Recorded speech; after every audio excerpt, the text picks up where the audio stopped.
Assalamualaikum warahmatullahi wabarakatuh. Alhamdulillahirabbil alamin wassalatu wassalamu ala asyrafil anbiya'i wal mursalin sayyidina Muhammadin wa ala alihi wa sahbihi ajma'in amma ba'du.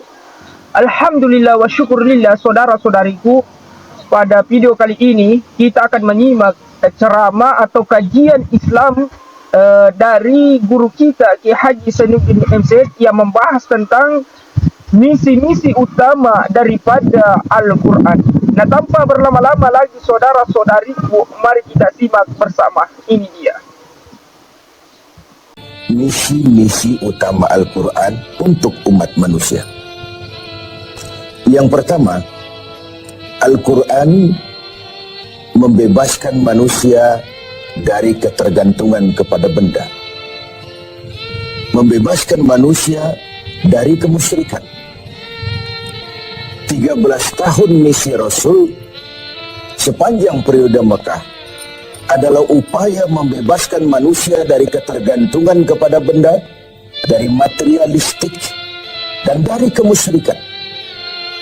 13 tahun selama di Mekah hanya menanamkan akidah, membina iman, meluruskan keyakinan, membentuk tauhid.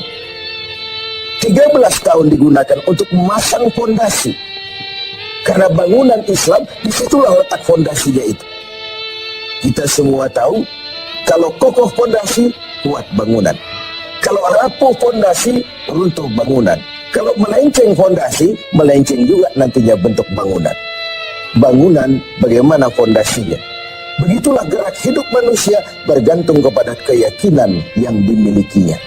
Pada keyakinan yang berakar di hati, saya bersaksi tidak ada Tuhan selain Allah. Dan saya bersaksi bahwa Nabi Muhammad itu adalah utusan Allah. Berurat berakar di hati, mewarnai kehidupan, dan pada akhirnya membentuk kepribadian. Dalam perjalanan kita sebagai bangsa, kita diajarkan oleh pengalaman bahwa kita dewasa ini bukan hanya sekedar memerlukan orang-orang pintar, tapi juga memerlukan orang-orang benar. Bahkan rasa-rasanya lebih baik benar tidak begitu pintar ketimbang pintar tapi tidak benar. Orang yang benar walaupun tidak begitu pintar masih ada manfaatnya. Tapi orang yang pintar tapi tidak benar bukan saja membahayakan dirinya sendiri, tapi membahayakan orang banyak. Oleh karenanya, nilai dasar keimanan inilah yang menjadi misi utama dari Al-Quran, membebaskan manusia dari kemusyrikan dan mengajarkan bahwa satu-satunya dosa yang tidak berampun dalam Islam hanya kalau kita sudah terjebak kepada syirik, menyekutukan Allah dengan sesuatu. Itu sudah merupakan dosa yang tidak berampun. Misi kedua dari Al-Quran adalah membebaskan manusia dari ras diskriminasi, mengikat manusia dengan jalinan persaudaraan yang berdasarkan akidah, bahwa dari manapun orang datang, apapun warna kulitnya, dari suku apapun ia dilahirkan, kalau akidahnya sama, itulah saudara kita. Dunia 14 abad yang lalu, di semenanjung Arabia, orang terjebak pada asabiyah, fanatisme suku yang berlebihan. Tiap suku merasa lebih hebat dari yang lain. Sementara di belahan dunia lainnya, pertentangan antara kulit hitam dengan kulit putih, pengkotakan manusia dalam kelas-kelas tertentu menjadi penyekat bagi bertemunya akar kebersamaan dalam totalitas kehidupan. Maka Rasul kemudian mengajarkan, "An-nas kulluhum li Adam, wa Adam min turab, la fadla li arabiyyin ala ujamiyyin illa bittaqwa." Manusia berasal dari Adam, Adam diciptakan dari tanah, tidak ada kelebihan Arab dengan yang bukan Arab kecuali dengan takwanya. Disinilah esensi, disinilah substansi dari harkat kemanusiaan itu. Bukan pada warna kulitnya, bukan pada rasnya, bukan pada potongan fisik dan biologisnya, tapi pada nilai ketakwaannya kepada Allah Subhanahu wa Ta'ala. Maka memperingati nuzul Quran artinya meningkatkan semangat kemanusiaan, meningkatkan rasa kebersamaan, bahwa perbedaan itu ada dan kita setuju, tetapi tidak melahirkan hal-hal yang menyebabkan kita harus bertolak belakang dalam berbagai aspek kehidupan lainnya. Semangat kebangsaan kita memang masih rapuh. Keutuhan kita sebagai bangsa masih rentan. Bahkan belakangan nasionalisme kita sebagai bangsa juga lentur dan bahkan luntur. Padahal Islam juga punya nafas nasionalisme. Ketika Rasul mengajarkan uhibbul araba li thalasin, aku cinta Arab karena 3 hal. Pertama, Quran bahasa Arab. Yang kedua, penduduk surga berbahasa Arab.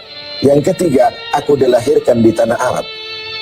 Kita melihat ada semangat nasionalisme yang diucapkan oleh baginda Rasul dalam hadis ini. Nasionalisme kita pun luntur dan luntur. Karena itu, mari kita dewasa dalam membangun semangat kebersamaan. Beda itu boleh, marah itu jangan. Quran mengingatkan, wala tafarraqu, bukan wala takhtalifu. Wala tafarraqu, jangan kamu berpecah belah, bukan jangan kamu berbeda pendapat, bukan. Berbeda pendapat boleh saja, tetapi yang tidak boleh kalau perbedaan itu menyebabkan kita lalu berpecah belah. Yang ketiga, pemirsa, misi utama Quran adalah membebaskan manusia dari belenggu kebodohan. Ayat yang pertama turun sudah berkata, Iqra, baca. Seakan dia mau berpesan, hai umat Islam, kamu jangan jadi bodoh. Kebodohan menimbulkan kemiskinan, kemiskinan mendekatkan kepada kekufuran. Bahkan ada sebuah hadis yang menarik untuk kita renungkan. Ketika Nabi bersabda, Al-mu'minul qawiyyu khairun wa ahabbu indallah minal mu'minid dha'if. Orang beriman yang kuat lebih dicintai dan lebih baik daripada orang mukmin yang lemah. Lebih dicintai Allah daripada orang mukmin yang lemah. Kuat di sini apa artinya? Kuat secara fisik mungkin, tapi kuat ekonominya, kuat pendidikannya, kuat akidahnya tentu. Ini paling utama. Kuat semangat kebersamaannya, kuat. Dan itu hanya mungkin terjadi apabila kita umat Islam menguasai ilmu pengetahuan. Tanpa ilmu tidak banyak yang bisa kita lakukan. Oleh karenanya, ayat yang pertama turun sudah pembebasan manusia dari buta huruf, pembebasan manusia dari belenggu kebodohan. Ketika persaingan semakin tajam, maka dituntutlah tenaga-tenaga profesional yang berlandaskan kepada ilmu pengetahuan untuk tampil bertahan di tengah persaingan yang sangat ketat dan tajam seperti yang kita alami sekarang ini. Pemirsa TV7 yang berbahagia, bahkan beribadah pun tanpa dasar keilmuan, kata Imam Ibn Ruslan, wa kullu man bighairi ilmin ya'malu a'maluhu mardudatun la tuqbalu. Bahkan orang yang beramal tidak dengan dasar ilmunya, besar kemungkinan amalnya itu tertolak, tidak diterima oleh Allah Subhanahu wa ta'ala. Bahkan ada asar yang menyatakan setan lebih takut kepada orang alim yang sedang tidur daripada orang abid, daripada ahli ibadah yang daripada orang bodoh yang sedang ibadah. Iblis lebih takut kepada orang alim yang sedang tidur ketimbang orang yang bodoh yang sedang ibadah. Sebab apa? Tidurnya orang alim bisa bernilai ibadah, tapi ibadahnya orang bodoh bisa nol hasilnya. Lagi-lagi ini karena latar belakang ilmu pengetahuan. Jadi wajar kalau Imam Ali ketika ditawarkan, kau kalau disuruh pilih harta atau ilmu, pastilah ilmu. Kenapa? 3 alasan. Pertama, dengan ilmu kita bisa cari harta. Belum tentu dengan harta kita bisa cari ilmu. Yang kedua, ilmu kalau kau berikan kepada orang, kau sendiri makin mantap. Lain dengan harta, makin kau berikan kepada orang, makin berkurang dia. Lalu yang ketiga, harta kau yang jaga, tapi ilmu dia menjagamu. Makin banyak harta, makin bingung menjaganya. Tapi makin banyak ilmu, makin terjaga kepribadian.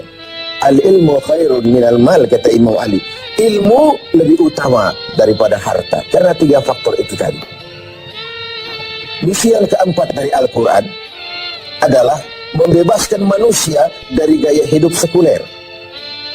Quran menjelaskan, awas, ada hidup sesudah mati, ada akhirat sesudah dunia. Dan tidak satu perbuatan pun yang akan terlepas dari pengadilan dunia, pengadilan akhirat.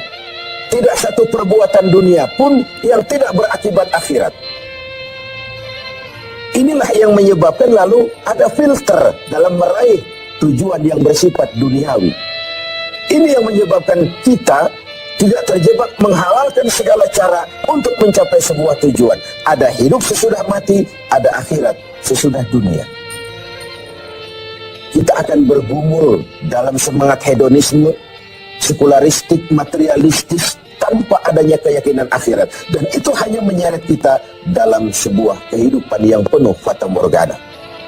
Yang kelima, misi Islam dan misi Al-Quran membebaskan manusia dari perbudakan, mengangkat harkat, derajat, dan martabat kaum wanita.